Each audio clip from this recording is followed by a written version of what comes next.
오늘 우리에게 내려주시는 하나님 말씀 사도행전 2장 17절에 있는 말씀을 봉독해 드리겠습니다.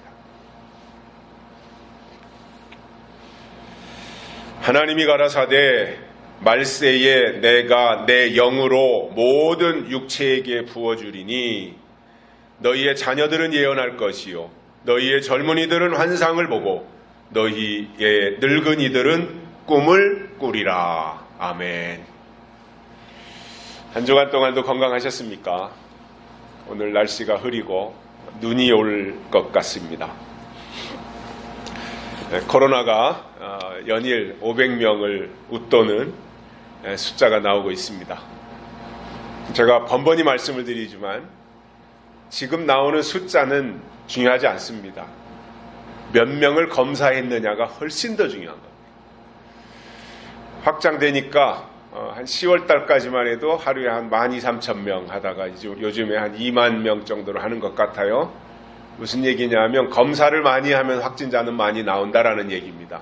다시 말하면 그만큼 이미 많이 확산되어 있다라는 이야기입니다. 지금 2만 몇천 명 하는 것에서 아마 10만 명을 검사한다면 1,500명에서 2,000명 나온다는 이야기입니다. 그렇게 되면 이제 정권이 타격을 받으니까 검사하는 것을 굉장히 까다롭게 하고 통제하고 있는 거예요. 이런 때는 자기가 자기 관리 잘하는 수밖에 없습니다. 그럼에도 예기치 않게 코로나에 걸렸다 그러면 또 이제 한 2주 동안 격리를 잘 해서 회복하는 수밖에 없는 거지요. 아무튼 굉장히 날씨도 추워지고 독감도 유행하는 데다가 코로나까지 겹치면서 매우 힘든 겨울로 접어들고 있습니다. 모두 관리를 잘 하시면 좋겠습니다. 그 전에 서울 방배동에서 큰 교회를 목회하셨고 또 부흥사로서도 세계적으로 명성을 떨친 신현균 목사님이라는 분이 계셨습니다. 지금은 작고하셨습니다마는 그분이 한 35, 6년쯤 전에 저의 고모부님이 목회하시던 서울 신림동에 있는 유신교회에 부흥 강사로 오신 적이 있었습니다. 그런데 그 목사님은 그 당시에 요즘 말로 하면 오빠 부대가 있었어요. 그래서 그 목사님이 부흥회를 가시면 항상 따라다니는 세트가 있었어요. 트럼펫 부는 사람, 찬양하시는 분, 여전도회 회장들, 그 큰 교회는 여전도회도 1여전도회, 2년도회, 3여전도회, 4여전도회 이렇게 하니까 그 회장들이 다 동원돼 가지고 항상 부흥회를 따라다닙니다. 부흥 강사의 특성상 설교의 본문이나 내용이 거의 똑같습니다. 예화도 토시 하나 틀리지 않고 똑같이 합니다. 그러니까 따라다니는 사람들은 오늘은 이번 주는 이 교회, 다음 주는 다른 교회라고 해서 장소는 바뀌지만 똑같은 내용의 설교를 매번 듣게 되는 거예요. 그런데 강사 목사님이 설교를 하면서 예화를 한다든가 또는 재미있는 얘기를 하면 그 오빠 부대로 참석하는 분들이 더 크게 웃고 박수를 쳐가면서 아주 굉장히 좋아하더라는 겁니다. 그래서 유신교회에서 이상하게 생각을 한 거예요. 저분들은 매번 또 쫓아다니면서 똑같은 얘기를 듣는데 왜 저분들이 저렇게 더 좋아할까? 그래서 어느 분이 이제 집회 끝난 이후에 식사를 하면서 물어봤답니다.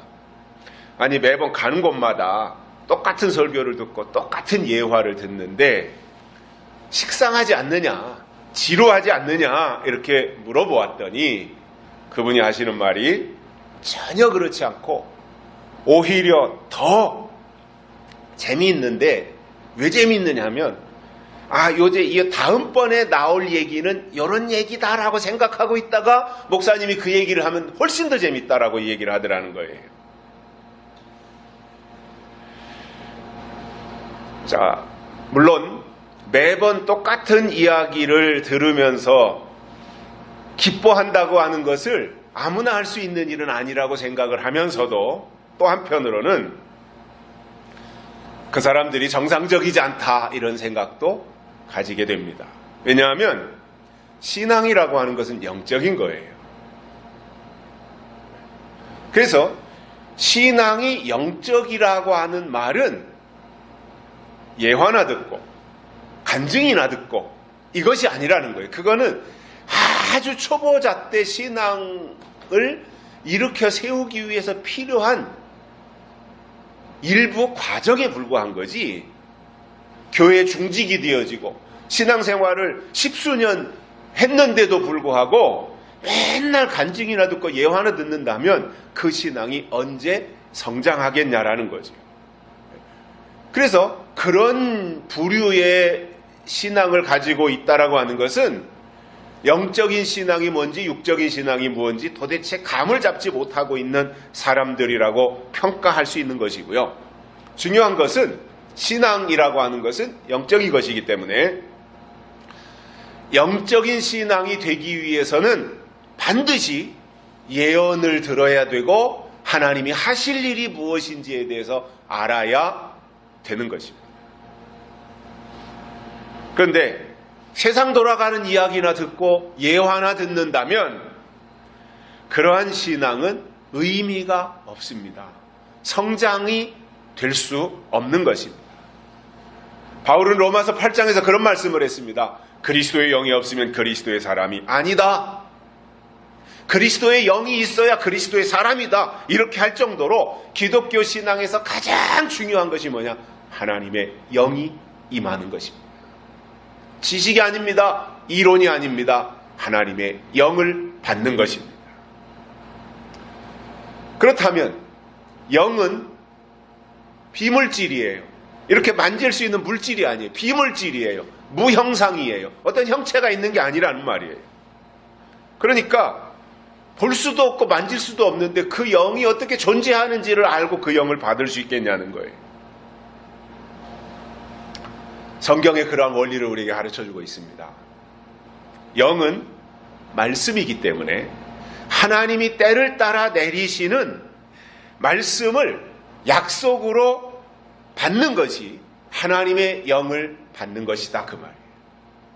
하나님의 영은 반드시 말씀을 통해서 오게 되어 있다는 거예요. 하나님의 영이 임하는 통로는 유일하게 하나님의 말씀이라는 거예요. 이 말씀을 드리면서 중요하기 때문에 여기서 한 가지 정리하고 갈 것이 있습니다. 자, 우리가 신앙생활 하는 데 있어서 많이 들었고 또 알고 있는 것 같으면서도 답변하기가 어려운 부분들이 세 가지가 있어요. 하나는 성경, 하나는 예수님, 또 하나는 성령입니다. 이 부분에 대한 정리가 우리에게 돼야 돼요. 왜냐? 이게 마지막 때의 신앙생활하는 우리들에게 어떤 정리가 되지 않으면, 이론의 정리나 논리의 정리가 안 되면 스스로가 어느 순간에 가서 버벅거리는 거예요.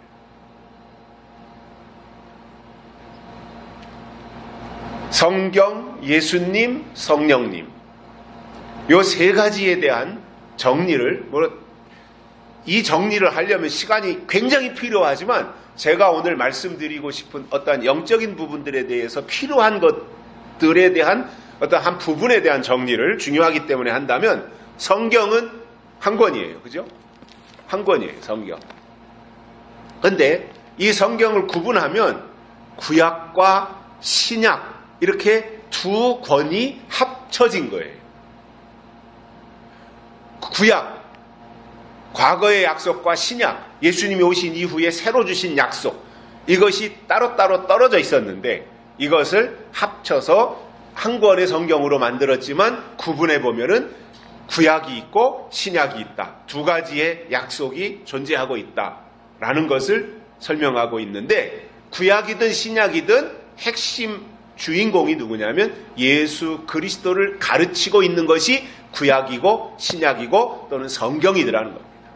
그래서 성경을 통해서는 예수님을 발견해야 되고 성경 속에서 예수님을 만나는 것이 신앙의 핵심인 거지, 잘못하면 성경을 보면서 두 증인 얘기나 하고 성경을 보면서 엉뚱하게 계시록에서 말하고 있는 뭐 대주제여 하니까 대주제 얘기나 하고 이렇게 가면 잘못 가고 있다라는 거예요.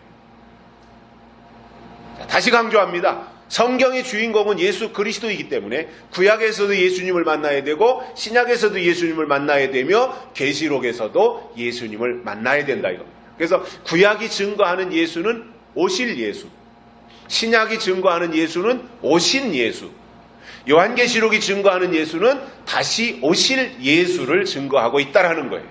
그래서 일정하게 한 방향을 가르치고 있는 것이 성경이더라는 겁니다. 그런데 그 성경이 구약으로 되어 있고 신약으로 되어져 있다라는 겁니다.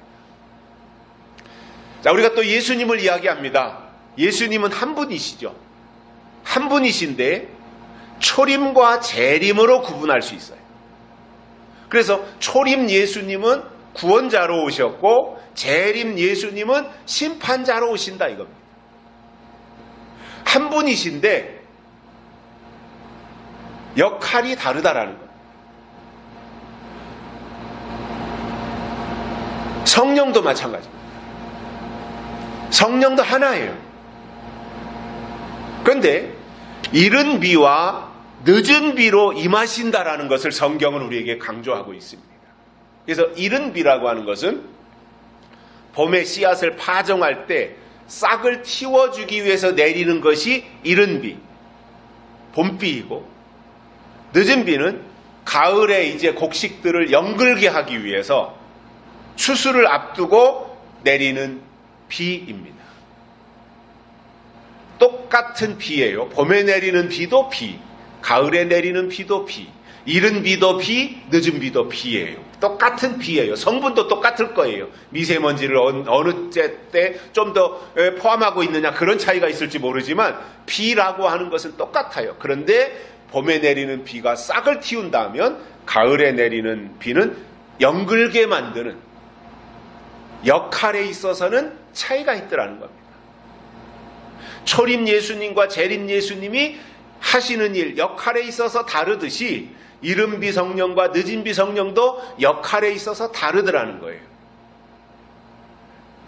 그래서 이른 비는 마가다락방에서 120문도에게 내렸습니다. 몰랐어요. 120문도에게 이른 비가 내린다라는 거 성령이 오시기 전엔 몰랐던 거예요.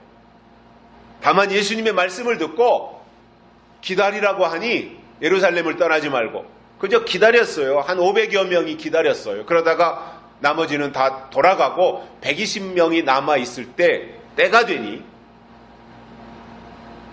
하나님이 그들에게 성령을 이른 비로 부어주셨고 120문도가 받았던 것입니다.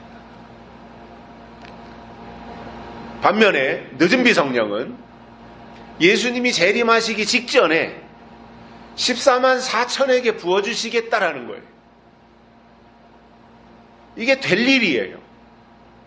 그런데 제가 놀라운 것은 120명 이른 비 성령을 누구에게 부어주시겠다라고 하는 것에 대한 숫자를 제한하지 않았는데 결과적으로 보니 120문도였지만 요한계시록은 얼마나 구체적인지 늦은 비 성령을 받아서 하나님의 될 일을 이룰 사람들의 숫자 몇 명인지 그들이 어디서 나올 것인지 어디에다가 인을 치실 것인지에 대해서 정확하게 말씀을 해주고 계시더라는 거예요. 그럼에도 불구하고 사람들은 성경이 구약과 신약 둘로 된 것은 인정하고 예수님이 초림과 재림으로 두 번 오시는 것은 알면서도 성령이 두 번 오시는 것에 대해서는 이해하려고 하지 않는 겁니다. 알려고도 하지 않는 것입니다. 이른 비 늦은 비니까 성령이 두 개다 이것이 아니라 성령은 하나인데 그때그때마다 역할이 다르듯이 성령도 두 번 오시는데 이른비로 오신 성령은 이미 마가다락방에 임했던 것이고, 이제 앞으로 재림 때 늦은 비 성령을 하나님이 부어서 연글게 하고 그것을 수확하는 계획이 과정 속에서 그 일을 이루시게 되는데, 관심이 없다 보니 성경에는 분명히 남종과 여종에게 부어주실 하나님의 영에 대해서 설명하지만 이해를 못하다 보니 관심을 가지지 않는 것입니다. 자, 그동안의 사람들은 검증되고 증명된 것은 받아들였어요. 그런데 아직 그것이 나타나지 않았고 이루어지지 않은 것에 대해서는 보류시켜 놓는 거예요. 알려고도 하지 않는 거예요. 근데 요즘에 이제 과학이 발전하다 보니까 세상도 4차 산업이니 AI, 인공지능 시대니 로봇 시대니 이러한 것들이 이제 과학자들로부터 전파가 되면서 또 여러 가지 지금은 어떤 매체가 발달하다 보니까 많은 사람들에게 급속도로 확산되어서 전파되고 있잖아요. 자, 현실을 살면서도 사람들이 앞으로 다가오는 세상이 어떤 세상일 것이냐에 대해서 이 세상의 지식을 통해서 알려고 하고 습득하고 있는 거 맞아요. 그런 것에 대해서는 또 받아들여요. 그런데 신앙적으로 앞으로 어떤 세상이 온다라고 하는 것에 대해서는 마음을 닫고 있더라는 거예요. 그래서 오늘은 이 본문을 통해서 말세에 하나님의 영을 받은 증거가 무엇인지에 대해서 세 가지를 깨닫고 은혜를 받겠습니다. 첫째로는 예언을 합니다. 예언입니다. 예언. 마지막 때 예수님이 재림하실 때 하나님의 영을 받은 증거 중에 첫 번째가 뭐냐? 예언이다 이 말이에요. 오늘 본문에서 보면 자녀들은 예언할 것이요 이렇게 말씀하셨는데, 여기서 자녀들은 하나님이 보내신 하나님의 자녀들을 말하는 거예요. 자, 이 사도행전 오늘 본문은 요엘 선지자의 말씀을 인용한 것인데, 요엘 선지자는 요엘서 2장에서 그 후에 내가 내 신을 만민에게 부어주리니 너희 자녀들이 장래일을 말할 것이며 너희 늙은이는 꿈을 꾸며 젊은이는 이상을 볼 것이며 이렇게 말씀했습니다.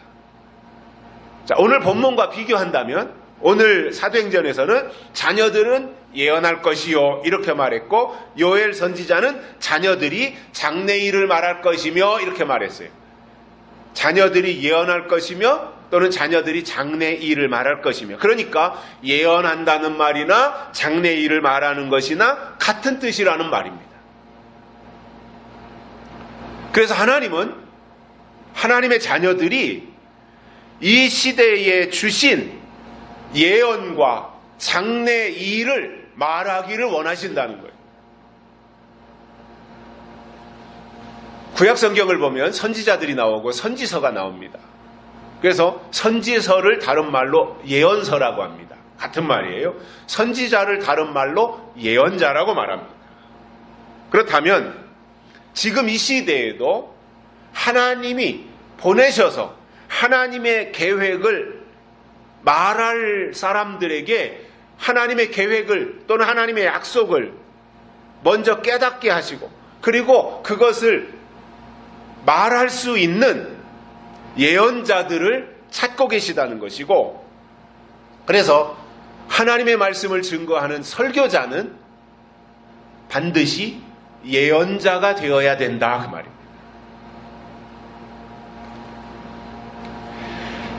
그런데 요즘 설교를 보면 과연 요즘 증거되는 설교 속에 예언이 들어있나, 예언이 포함되어져 있나, 이런 것에 대해서 부정적인 생각이 참 많이 들어요.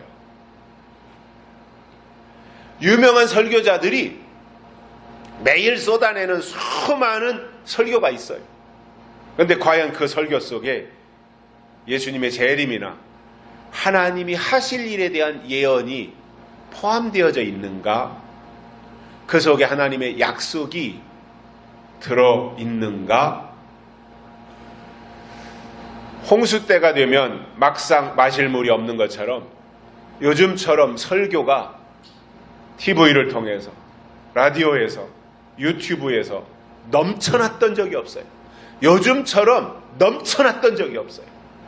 그런데 막상 가란 심령들이 마실 생수와 같은 예언의 말씀은 극히 드문 것이 현실이라는 얘기입니다.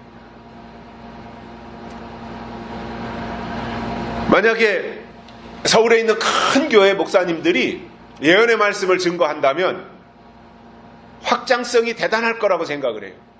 그 파급 효과가 굉장할 것이라고 생각을 해요. 명성교회에서, 사랑의 교회에서 목사님들이 정말 매 주일마다, 새벽 기도마다, 수요일 예배 때마다 예언의 말씀을 성경적으로 연구해서 증거한다면 그 파급 효과가 얼마나 크겠습니까? 근데 그분들은 그거 안 합니다.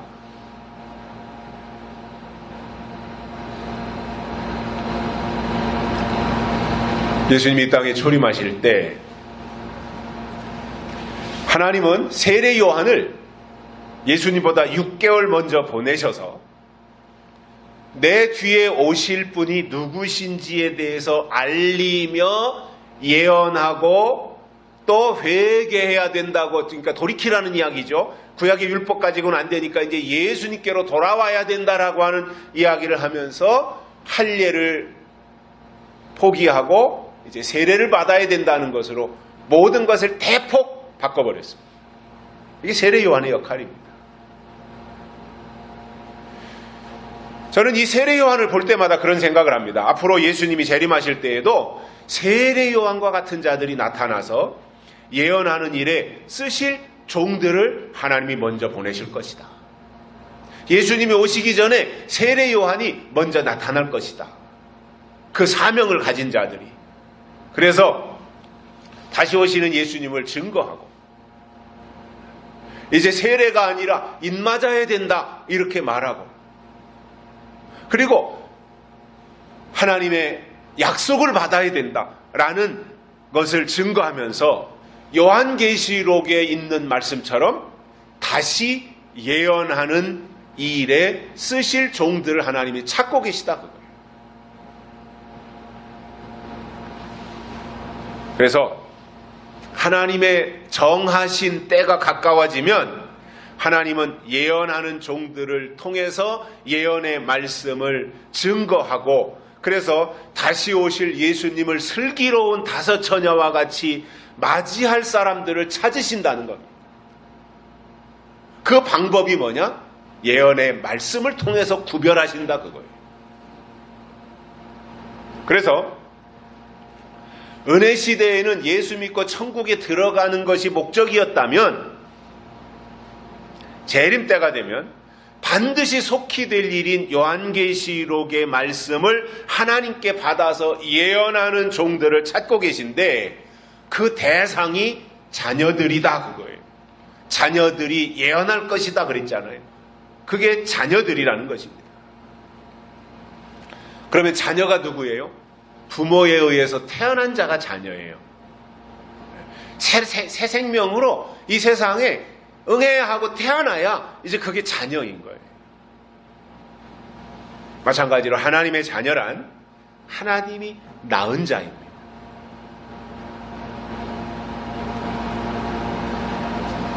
이것을 예수님은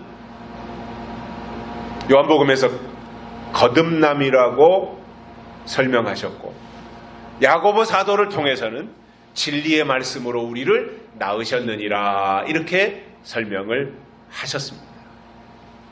그래서 하나님의 아들이 누구냐 하면 하나님에 의해 진리의 말씀으로 낳아야 하나님의 아들이고, 성경을 보면 예수님이 하나님 아들로 이 땅에 오셨는데 그 예수님이 누구시냐 하면 말씀이신데 그분이 육신의 몸을 입고 이 땅에 오신 분이고, 그 증거가 성령으로 잉태되어서 태어났던 것입니다. 하나님의 아들인 거예요. 성령으로 잉태되어서 하나님의 방법에 의해서 태어났다 이겁니다. 하나님에 의해서 태어났다 이겁니다. 그 예수님은 이 땅에 오셔서 하나님의 나라를 증거했습니다. 예수님의 말씀의 핵심이 뭐예요? 하나님의 나라예요.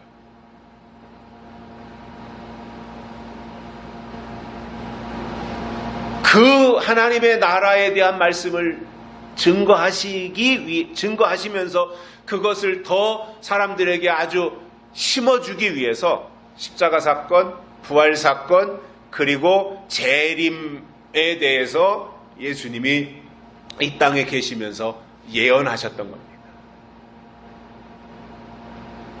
그렇다면 우리도 예언을 말하고 예언을 듣는 신앙생활을 하는 것이 옳은 것이다 그겁니다. 바람직한 것이다 그 말이에요. 설교 속에 예언의 말씀이 포함되어져 있다면 그것은 하나님의 말씀입니다. 그러나 설교라고 하는데 그 속에 하나님의 예언이 없고 약속이 없다면 그건 하나님의 말씀이 아닌 겁니다. 두 번째로는 하나님의 영을 받은 증거는 환상을 본다고 했습니다.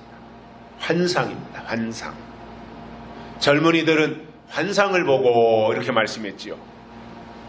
그래서 우리가 신앙생활을 하고 우리 신앙이 지금 젊다면 환상을 봐야 하는데 여기서 환상이라고 하는 것은 자기 머릿속에서 일어나는 어떤 추상적인 상상이 아닌 겁니다.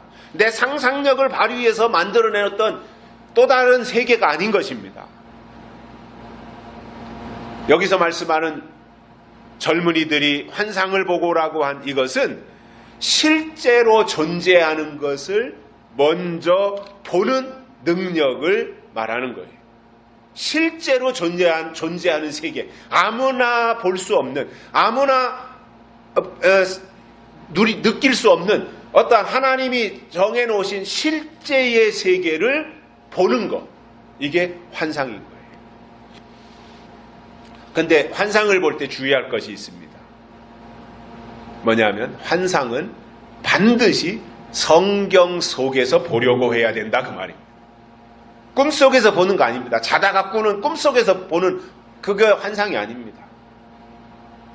저는 오늘 어떤 형편에서든지 어떤 처지에 있더라도 이 말씀을 받는 분들이 계시록 속에 담겨진 하나님의 환상을 보는 눈이 열리시기를 바랍니다.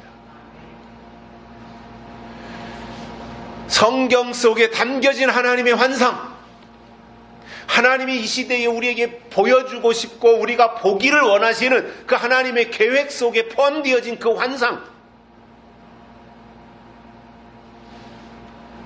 사도 요한이 복음을 전하다가 죄인의 몸으로 붙잡혀서 반모섬으로 유배됐습니다.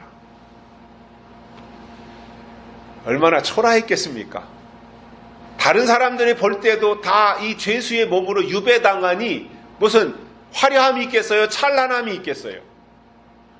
다 손가락질했겠죠. 저거 뭐 하나님의 제자라고 그러더니 저 모양으로 저렇게 붙잡혀서 맥없이 끌려가고 있다라고 조롱했을 것이고, 또 자기 자신이 생각해도 얼마나 초라했겠습니까?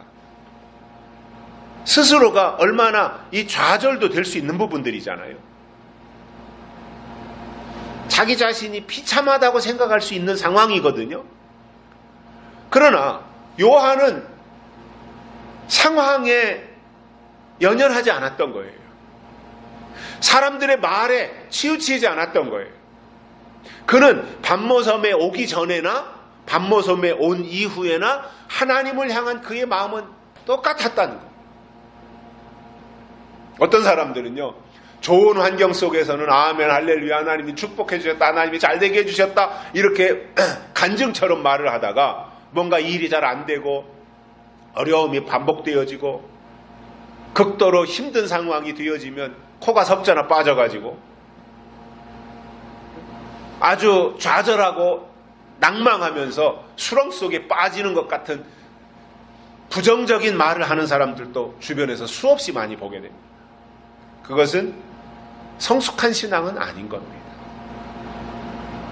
우리가 성장의 과정을 거쳐서 신앙이 최고의 위치인 성숙의 단계에 이르렀다고 하는 것은 환경의 영향과 환경의 지배에서 벗어나는 거예요. 그리고 오히려 자기 자신을 컨트롤하면서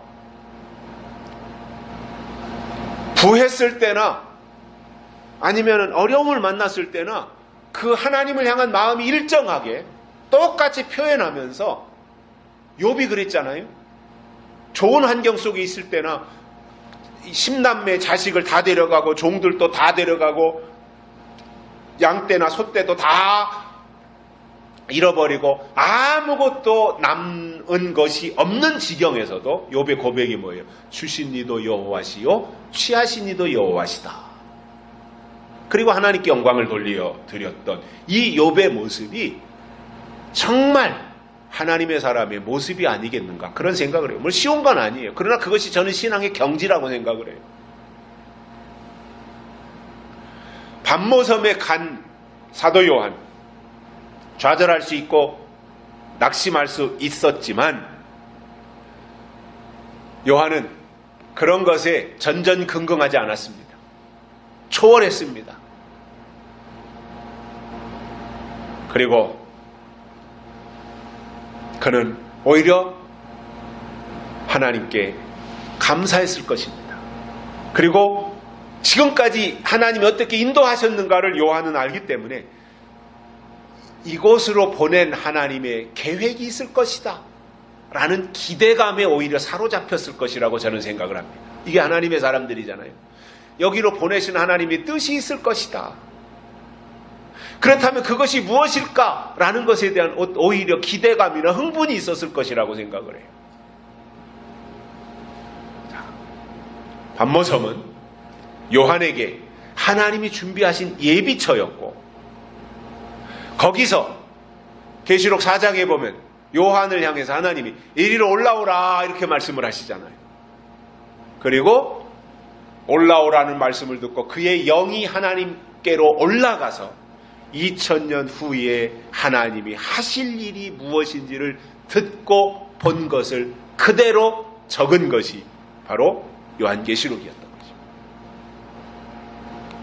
이게 환상이라는 이야기입니다. 하나님이 하실 일을 본 것이 환상인 것입니다. 아직 이루어지지는 않았지만 반드시 속히 될 일을 먼저 보고 기록했던 것입니다. 그렇다면 우리의 환상이 어디에서 나와야 되겠습니까? 자다가 꿈꾼 꿈에서 나와야 되겠습니까? 우리의 영적 차원이 하나님을 향해서 올라가고 믿음의 고도가 더 높은 곳을 향하여 올라가면 계시록을 통해서 그 말씀 속에 담겨진 하나님의 환상을 보게 된다는 겁니다. 그래서 요한이 본 것과 요한이 본 반모섬에서 환상과 오늘 우리가 요한계시록을 통해서 본 환상이 같아야 된다 그 말이에요. 사도 요한이 반모섬에서 환상을 보고 기록한 계시록을 우리는 요한이 봤던 그것은 보지 못하지만 계시록을 보면서 계시록의 성경의 글자를 보면서 요한이 봤던 그 환상을 오늘 우리가 같이 봐야 된다 그겁니다. 이게 환상인 겁니다.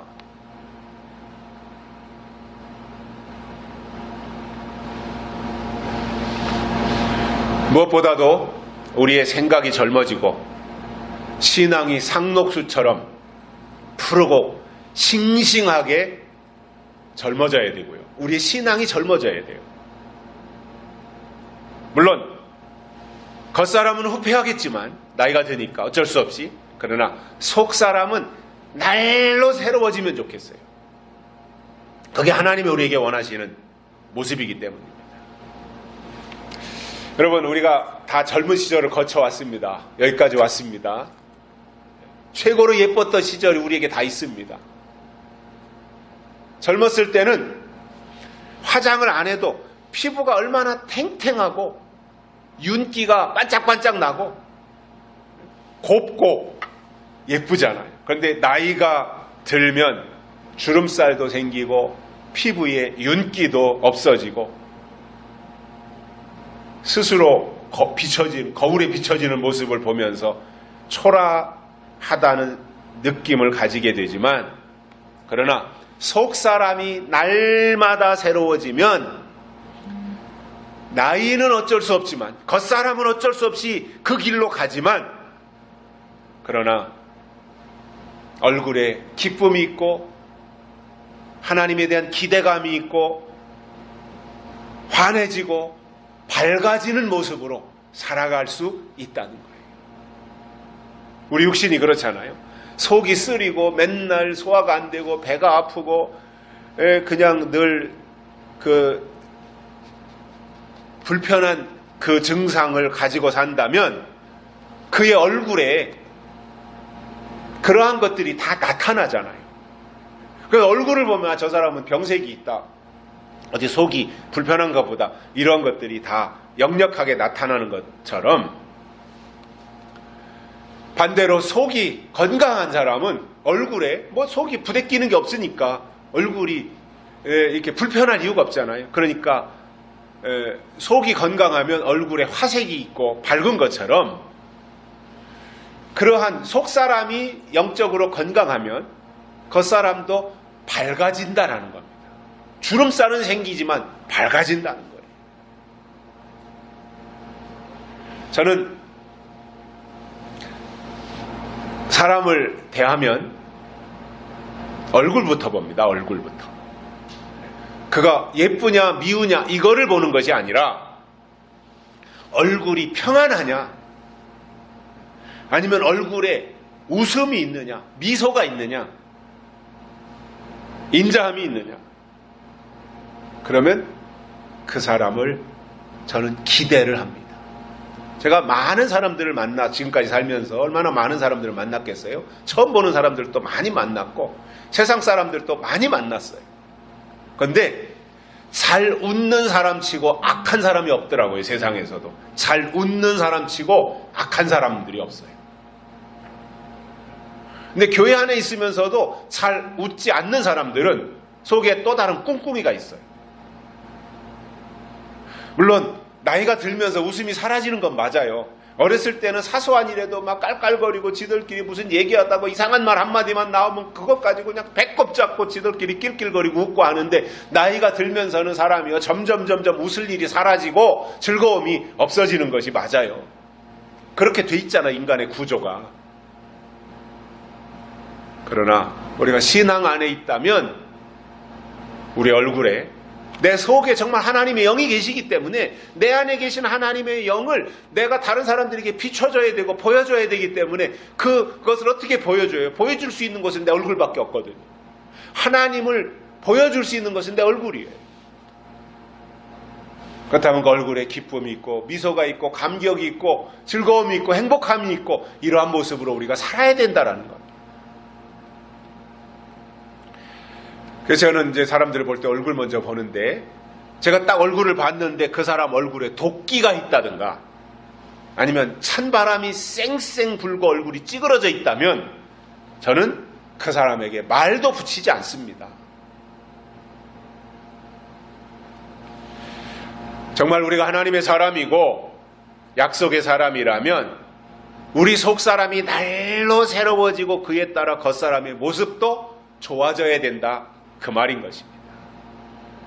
마지막 때가 되면 하나님은 하나님이 하실 일을 먼저 환상을 통해서 보여줄 사람들을 찾고 부르시는데, 저는 우리 모두가 하나님의 눈에 띄고 그리고 노아나 다윗처럼 하나님께 발견되시기를 바랍니다. 세 번째로는 하나님의 영을 받은 사람들은 꿈을 꿉니다.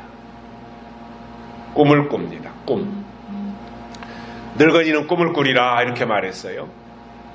자, 여기서 꿈이라는 것도 밤에 잘 때 꾸는 가상의 현상이 아니라 여기서 말씀하는 꿈은 비전이고 희망을 말하는 겁니다. 자, 늙었다는 것이 뭐예요? 문자적으로 보면은 연세가 많이 드신 분들을 말합니다. 인생을 사실 만큼 사셨고 숙성된 상태. 이것이 늙었다는 표현이잖아요. 근데 다른 뜻으로는 신앙적 의미로 보면은 늙었다고 하는 것은 교회 생활을 오래 해서 교회 안에서 높은 직분을 가지고 있는 분들이다. 이렇게 말할 수 있어요. 자, 그 사람들은 교회 안에서 잔뼈가 굵었기 때문에 신앙이 타성에 젖어 있어요. 그래서 지금까지 수없이 들은 그 많은 설교에 익숙해 있는 자들이에요. 그러다 보니 그들은 새로운 것에 대한 기대감이나 열정이 없습니다. 이대로 있다가 그냥 천국 가면 되지 뭐 이렇게 생각하는 사람들이에요. 하나님이 하실 일에 대해서 관심이 없는 거예요. 이게 교회 안에서 신앙적으로 노쇠한 분들인 거예요. 근데 이들에게 꿈을 꾸라는 것은 하나님이 하실 일에 대한 희망을 가지고 낙관적으로 살아라 그겁니다. 사람이요, 희망이 있으면 끈을 놓지 않는 거예요. 희망이 있는 사람은 자살하지 않아요. 자살하는 사람들의, 물론 충동적으로 어느 순간에 자살하는 사람도 있지만 대개가 자살하는 사람들을 보면은 희망이 없는 사람들이에요. 희망을 누가 가져가요? 희망을 뺏어가는 게 누구냐? 우울증입니다. 우울증. 그래서 자살하는 사람들의 대부분이 우울증 환자인 겁니다. 우울증이 오면 희망이 없어지는 거예요. 희망을 상실하는 거예요. 대부분의 사람들이 다 희망을 가지고 살잖아요. 특히 젊었을 때 희망이 있잖아요. 10대 때 희망이 있잖아요. 근데 나이가 들어갈수록 희망이 점점 희미해지는 거예요. 그리고 무덤에 들어갈 날만을 기다리고 산다면 이게 얼마나 허무한 인생이 되는 거겠습니까? 여기서 꿈을 꾸라고 하는 것은 하나님이 하실 일에 대한 희망을 가지고 기대하며 살아라 그거예요. 그래서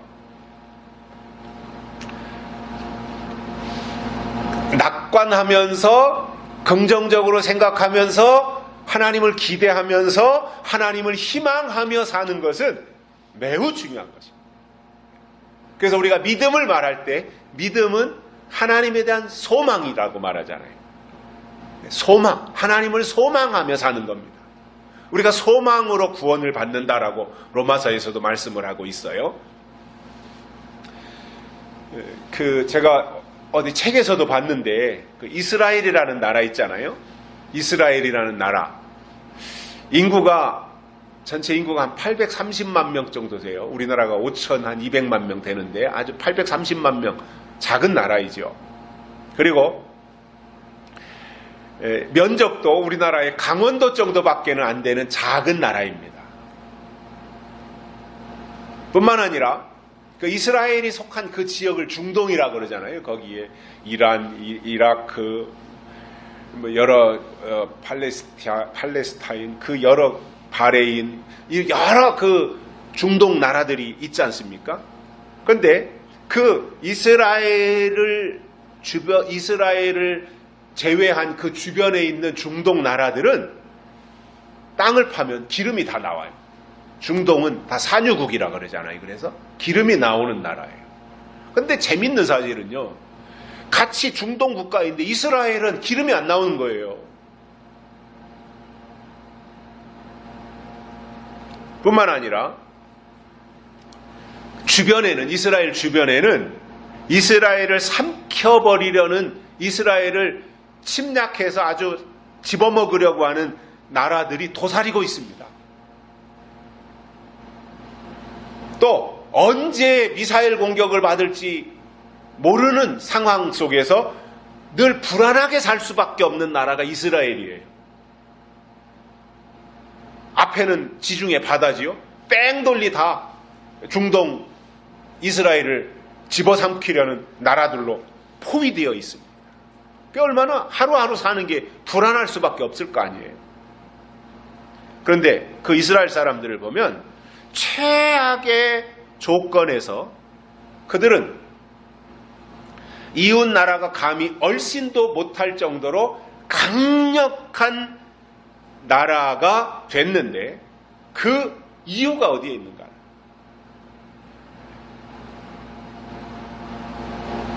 이스라엘을 연구한 사람이 책에다 써놓은 내용을 보니까 이스라엘은 신기하게도 그들의 생각 속에 우리는 잘 될 것이다 라고 낙관하고 희망하며 산다라는 겁니다. 우리는 잘 될 거야. 이 낙관 유전자가 그들 속에 있더라는 거예요. 그러니까 그들이 2000년 동안이나 나라를 빼앗기고 나라가 없는 민족이 되어서 세계를 떠돌고 살다가 1948년 5월 14일 날 그들이 나라를 회복하고 보니까 흩어져 있던 사람들이 다 이스라엘로 돌아와서 나라를 건국하는데, 그래서 이제 뒤늦게 출발한, 그렇게 다 흩어져 있던 사람들이 나라 없이 얼마나 서름을 겪었을 텐데도 그들이 돌아와서 나라를 세우고 부강한 나라로 건국한 배경에는 우리는 잘 될 거야 라는 유전자가 있었다는 거예요. 물론 그들이라고 어려움이 없겠습니까? 그러나 그때마다 이스라엘 민족들이 생각하는 것이 있습니다. 우리를 애굽의 바로의 손에서 구출하신 하나님이 이번에도 이길 수 있게 하실 것이라고 하는 희망을 가지고 낙관하며 산다는 거예요.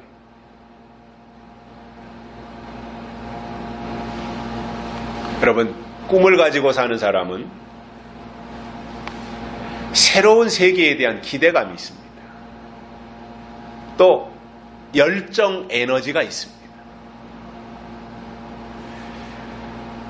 그래서 만나는 사람들에게 내가 가지고 있는 꿈을 이야기하게 되어 있습니다. 꿈의 사람은 꿈을 말하게 되어 있습니다. 성경에서 요셉을 꿈의 사람이라고 말하는데 그는 꿈돌이였죠. 아버지 야곱의 집에 있을 때 그는 11개의 별이 요셉에게 절하고 11개의 볕단이 요셉에게 절하는 그 꿈을 꾼 것을 형들 앞에서, 아버지 앞에서 얘기했던 거예요. 근데 그 말을 한 것이 요셉이 의시되거나 자랑하려고 한 말이 아니었지만, 그럼에도 형들이 들을 때는 불쾌한 거예요. 아이 저놈이 말이야, 그러면 우리 형들이 저한테 절했다는 말이냐? 이렇게 듣는 것은 당연한 것이지 않겠어요? 꿈의 사람이었고 채색 옷을 입은 특별한 요셉이었지만, 그러나 그는 꿈 때문에 엄청난 역경에 부딪히지만 그 가운데서도 요셉은 결코 좌절하거나 꿈을 포기한 적이 없었습니다. 이게 중요하다라는 겁니다. 내 환경이나 여건과는 상관이 없이 하나님이 주신 꿈을 끝까지 간직하며 산다라는 거예요. 요셉은 감옥에 가서도 관원장의 꿈을 해몽했습니다. 그것이 계기가 되어서 바로 왕이 꾸고 잃어버린 꿈을 찾아주고 또 그것을 해몽해 준 결과 애굽의 총리가 되었습니다. 그래서 사람은 외모가 중요한 것이 아니라 그의 생각이 중요하고 그 속에 품고 있는 건전한 비전이 중요하고 꿈이 중요한데, 신앙인들 속에는 하나님의 꿈을 기록한 요한계시록을 통해서 하나님이 하실 일을 받아 펼쳐놓는, 꿈을 펼치는, 꿈을 말하는, 이것이 중요하다라는 거예요. 노아라는 분은 하나님의 꿈을 설계도 한 장으로 받았습니다. 방주를 완성합니다. 지금 우리도 속히 될 일을 믿음으로 받아서 그것을 나타내는 것이 꿈의 사람이라는 거예요. 잠언 29장에 보면 묵시가 없으면 백성이 방자히 행한다라는 말씀이 나옵니다. 묵시가 없으면, 예언이 없으면 그렇죠. 그 말이죠. 그래서 묵시가 없고 예언이 없고 꿈이 없으면 백성은 망한다는 거예요. 국가고 국민이고 교회고 신앙인이고 꿈이 없으면요 다 뒷걸음질 치게 되어 있는 겁니다. 저는 한국교회가 왜 후퇴하느냐고 묻는다면 재림신앙이 없기 때문이라고 저는 담대하게 말합니다. 초대교회 신앙은 재림신앙이었는데 정작 예수님의 재림이 가까운 지금 이 시점에서 재림신앙은 다 없어져 버리고 기복신앙이 그 자리를 대신 차지하고 있더라는 거예요. 그러니까 재림신앙이 없는데 무슨 희망이 있겠습니까? 무슨 비전이 있겠습니까? 무엇을 꿈꾸겠습니까?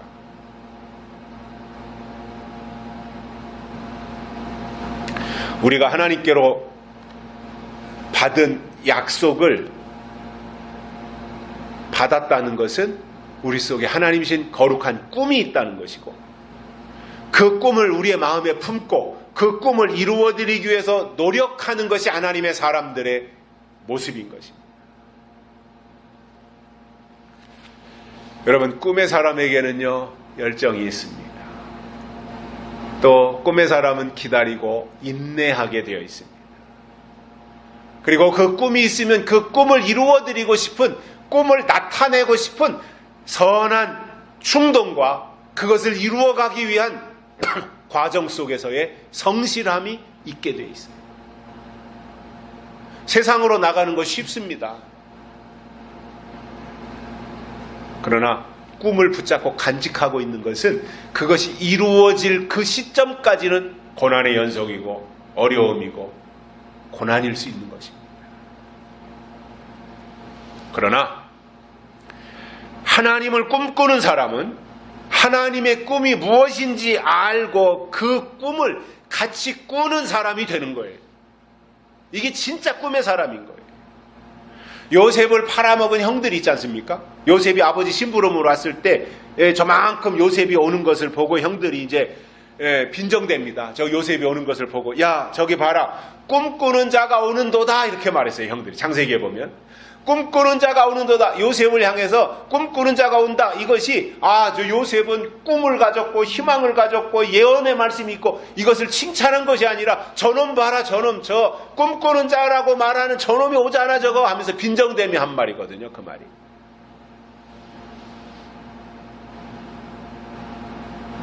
우리도 마찬가지로 신앙의 가치를 모르는 사람들이 볼 때 꿈꾸는 사람, 요한계시록을 통해서 우리가 신앙생활을 하고 있으니 시대에 뒤떨어진 사람, 이렇게 낙인이 찍힐 수 있어요.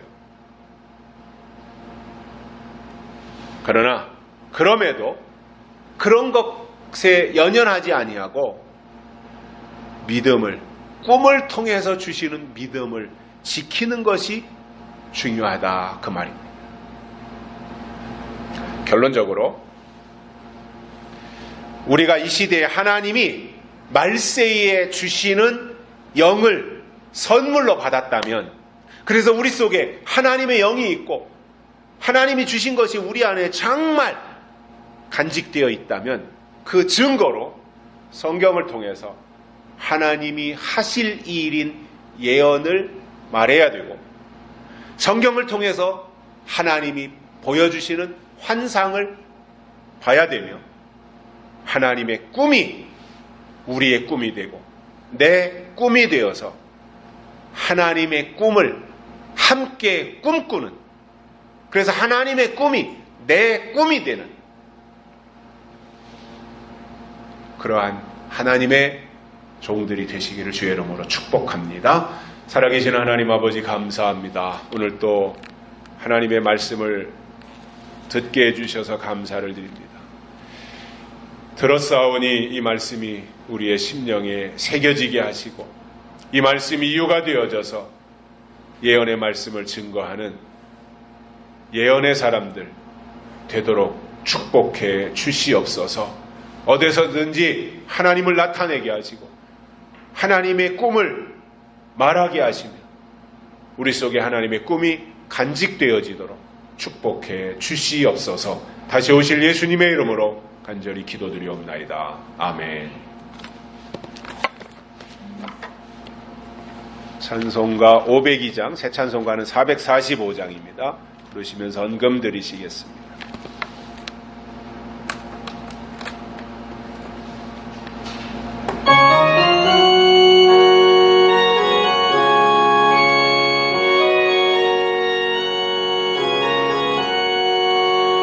산을 넘어 험곡에 가도 이 가운데 걸어가면 주께서 항상 지키시기로 약속한 말씀 변치 않네. 하늘의 영광 하늘의 영광 나의 맘속에 차고 넘쳐 할렐루야